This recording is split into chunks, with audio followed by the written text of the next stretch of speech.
It's a terrible thing to wake up from a nightmare. But suppose you have a nightmare you can't wake up from because you aren't asleep. It happens to me in this story on Theater 5. A story called just what it is, a nightmare.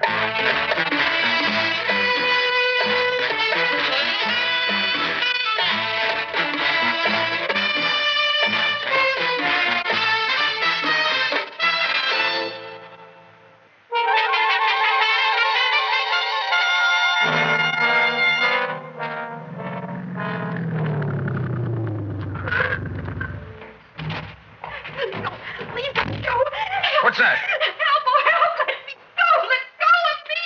Help! Help somebody! What's going on here? Please. Why, Judy. Judy, are you all right? What is it? Mr. Evans. Oh, thank you. Oh, thank goodness somebody came. He was... Mr. Evans, I thought he was going to... Oh, Mr. Evans. Who was it, Judy? I don't know. Here, let me look at you. My dress. He tore my dress. Judy, are you all right? I had a drink. Yes, so I see, but are you all right? You ought to Judy. know. No, Judy, Don't touch me. No, don't touch me. Judy, I'm only trying to help you. Now, here, let me take you inside and I'll call the police. Come on now. Let me go. Help. Judy. Let me go, I said. Help somebody. Help. Judy, what do you want the whole neighborhood to think? You're hurting me. Let me go. Please let me go. Hey, help. what's going on here? Oh. Well, Judy. Why, Mr. Evans. Bill, he tore my dress. Judy, what kind of nonsense is this? Now, Bill, I don't know what's going on here. Somebody was attacking Judy. I heard her screams and I came running. Too late to catch the fellow or even see him, but... Sure, T, sure. He got clean away, I suppose. Well, I didn't chase after him. I was only trying to help Judy. And, well, now she's carrying on as if... Look, she's upset, of course. And... Oh, of course. And she's been drinking. You can say that again. He tore my dress. Now, Judy, we're going to put a stop to this right now. I'm going to call the police. It sounds like somebody already has, Teach. I mean, Mr. Evans. Good. Not good, man. Bad. What?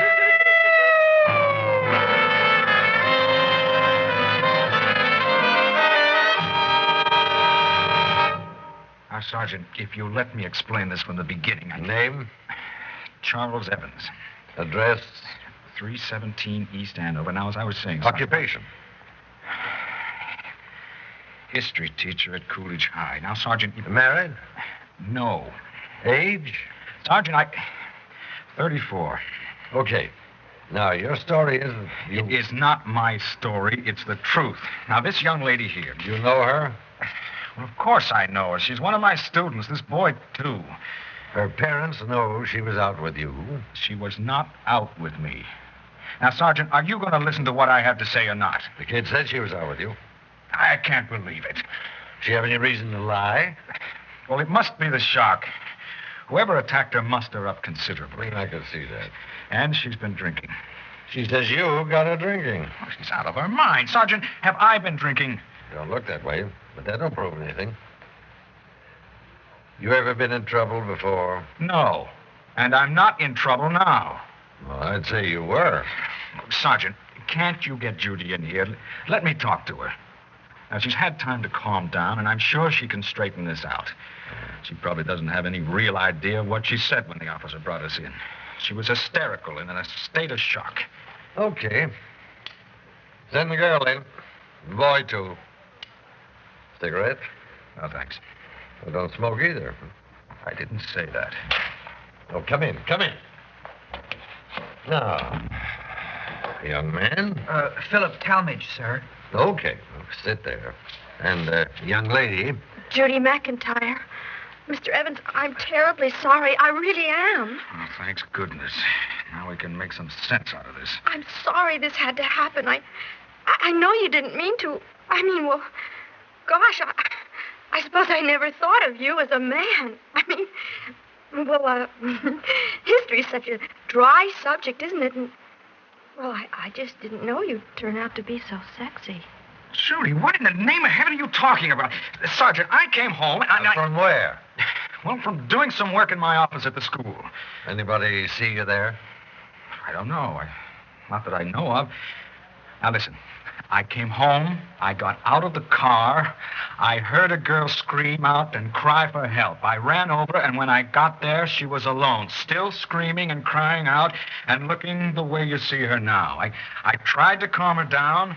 I asked her if she was all right. Did she know who it was that attacked her? She said she didn't.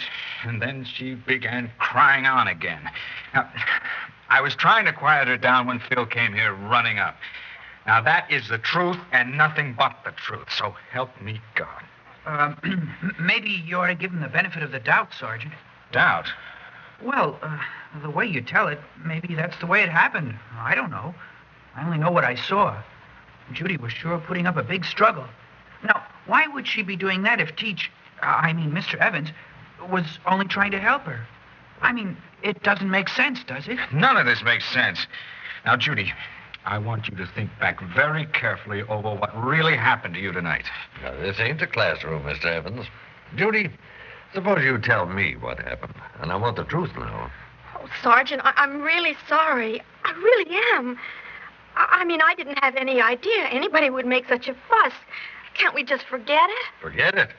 You claim a man attacks you, beats you up, tears your clothes half off you, and you want to forget it. Well, maybe it was partly my fault. I don't want to sound conceited, but, well, the fellows all say I'm tough, cool, with it. And, well, maybe I said something or looked at him some way, and, well, he got the wrong idea. And then, well, he got himself so worked up he couldn't help it. Well, everybody understands that kind of thing, don't they? Sure. Not that it was right what he did, but, well, I've always admired him so as a teacher, and couldn't we just forget it? Judy, in the name of heaven... No, we can't just forget it. You're a minor. Evans, I'm not going to book you on any charges just yet, but I hope you'll agree to remain in voluntary custody. Sergeant, Well, all right, if you say so. You kids will stay here till your parents come. And when they get here, I want to see them. Judy. Oh, Mr. Evans, I'm sorry. I really am. Judy, why are you doing this to me? Why? Mr. Evans, I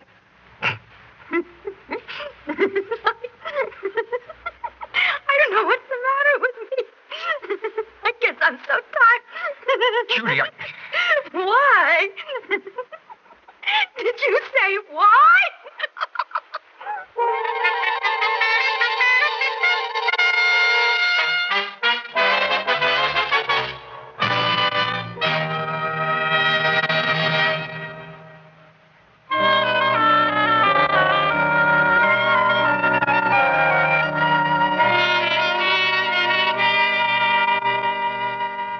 But, Jim, why would she do a thing like that? Why? Well, you're attorney. That's what I've got to figure out if I'm going to help you.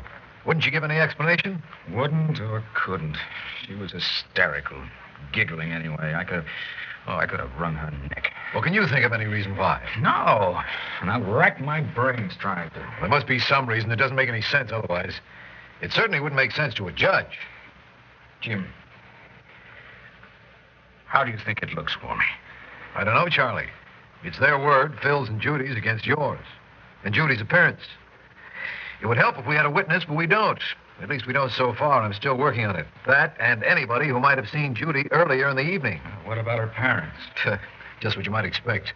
All they know is that she was out. They didn't know who with. They said they thought she was probably at the library. Probably.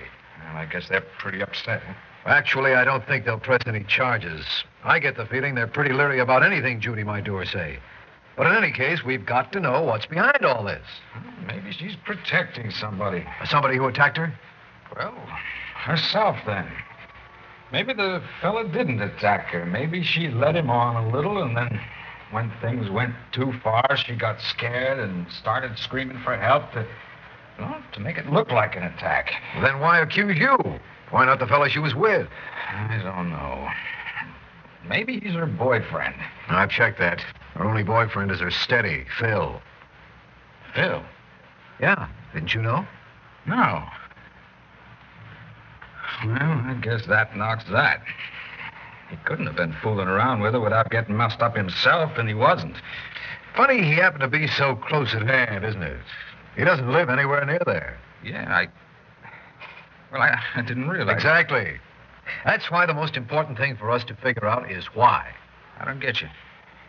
Well, hasn't it occurred to you that this whole business might have been staged for your benefit? But why? That's exactly what I mean. Why? Some grudge, maybe. What kind of a student is she? Fair. Not good, not bad. No problem of failing? No. No run-in of any kind in class? I mean, embarrassing her in front of the class, say, because she didn't know an answer? No. I've never had any trouble at all with her like that way. Or Phil either. Ah. Does she have a crush on you?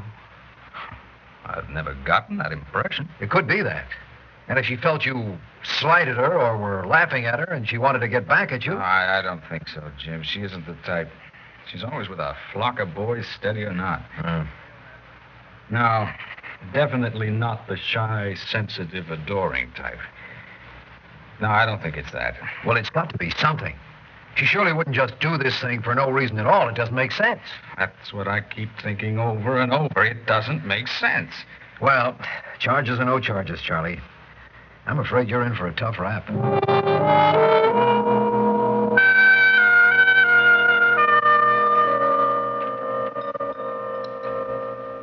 Will you have some coffee, Mr. Evans?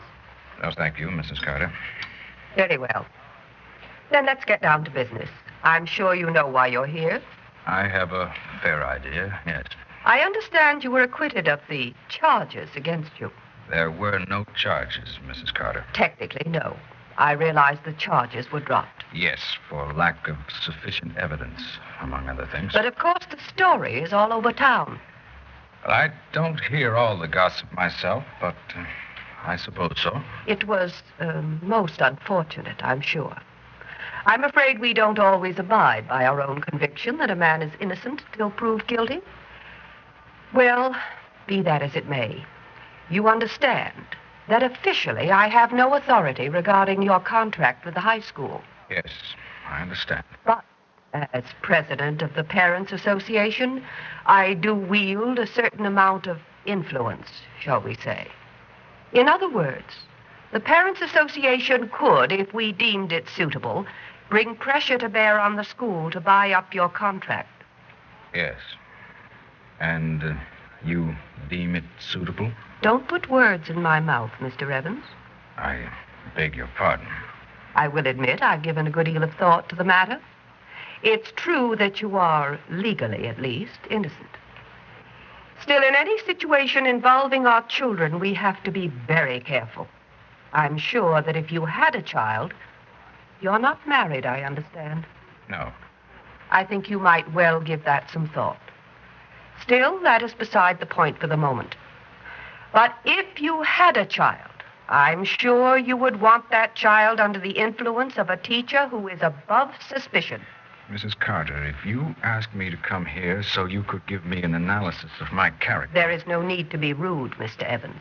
I understand you have been through a rather trying experience. To put it mildly... So I will overlook that rudeness. I've asked you here, Mr. Evans, because of a remarkable experience I had this morning. Judy McIntyre came to see me. Judy? Judy came to see you? And she had some rather remarkable things to say to me. You mean she told you the truth? Several truths, Mr. Evans. I was so impressed by what she had to say. I asked her to be here this afternoon so you could hear for yourself. I think you'll be impressed, too. I hope so. I'll ask her to come in now. You may come in now, Judy. Mr. Evans is most anxious to hear what you have to say. Hello, Judy. Hello, Mr. Evans. I really don't know how to begin. Just begin the way you did this morning. There's nothing to be nervous about. Well, like I said to Mrs. Carter this morning, I feel so bad about everything and all. Well, I'm glad to hear you say that, Judy. I'm sure that eventually we could straighten this thing out. Well, I figured maybe Mr. Williams, the principal, might think that you shouldn't go on teaching here, and if he fired you, you'd really be in a jam. I mean, who else would want to hire you, even with the shortage of teachers and all? And like I said to Mrs. Carter, you're really a marvelous, marvelous teacher, and you contribute so much to the school. Thank you. Oh, that's all right. I mean, well, it's true. And anyhow, I told Mrs. Carter that I thought they should let you stay on because, Well, look at it this way, Mr. Evans. Wouldn't it really be better to stay here and just live this thing down than to try to go somewhere else when probably nowhere else would have you? What? Well, I mean, since it would probably be on your record and all, or at least people would know. Judy. I mean, well, anybody can make a mistake, but if a person didn't mean to do it, then I think people should be fair about it and give him a chance to prove he didn't mean it. Judy, in the name of heaven, what are you trying to do to me? Mr. Evans, there is no need to shout. No need to shout. I think Judy is being most perceptive and most generous. And I, for one, find it refreshing indeed to see one of our teenage youngsters not behaving like the monsters they are so often pictured, but like the responsible young citizens we hope and know they are. Mrs. Carter, this responsible young citizen you see before you has, for no reason I have been able to fathom, falsely accused me of assaulting her. She has wrecked my career and ruined my reputation. And you expect me to get on my knees and thank her for her generosity? Mr. Evans, nobody expects that. You must be insane. Or a little monster. Mr. Evans, I expect you to think before you speak. As I said before, I know you've been through a trying experience, but I strongly suggest that you pull yourself together. Judy is trying to help you. We are all trying to help you. I think it's time you started trying to help yourself. And that's the end of it? I sincerely hope it will be. And now, if you have nothing more to say, Mr. Evans? No, nothing. Then I think we may consider the matter settled.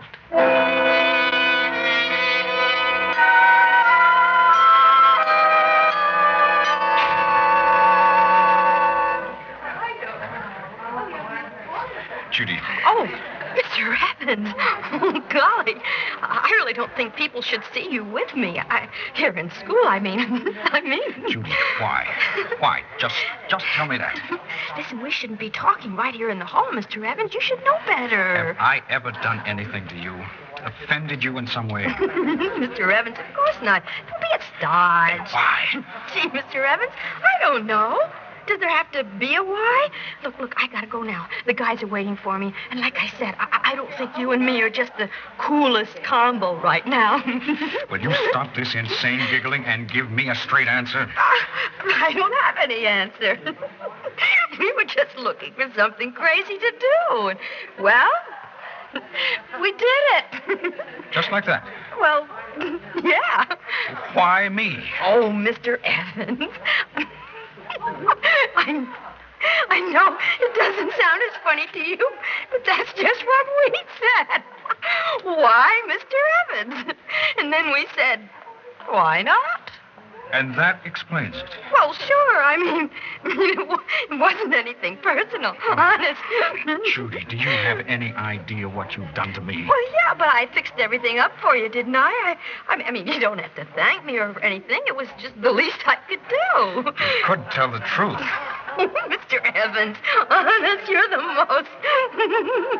If I told the truth now, who would believe me? I mean, people would still think there must be something funny going on. They'd never believe we did this whole bit for no reason at all. I mean, it doesn't make sense. That's what's so funny about it. I mean, really funny that the truth doesn't make any sense at all. No, Judy. You're the one that doesn't make any sense. The truth makes a lot of sense. And your boyfriend, Phil, just told the truth. My lawyer had a hunch and put Phil on the spot. He told everything. I was just giving you one last chance to tell the truth before you tell it to a judge.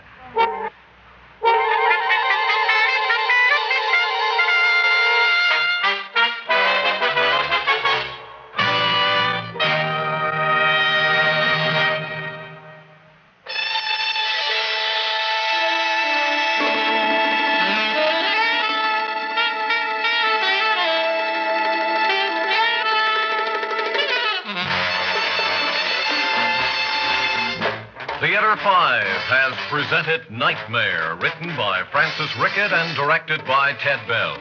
In the cast, Rosemary Rice, Stan Watts, George Baxter, Lorraine McMartin, Peter Fernandez, and George Petrie.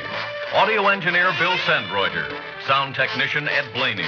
Script editor Jack C. Wilson. Original music by Alexander Vlastotsenko. Orchestra under the direction of Glenn Osser. Executive producer for Theater 5, Edward A. Byron. We invite your comments. Write to Theater 5, New York 23, New York.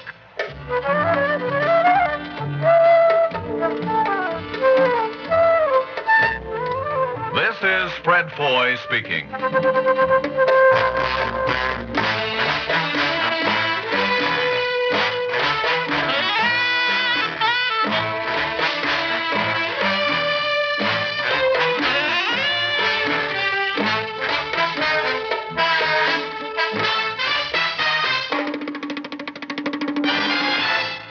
This has been an ABC Radio Network production.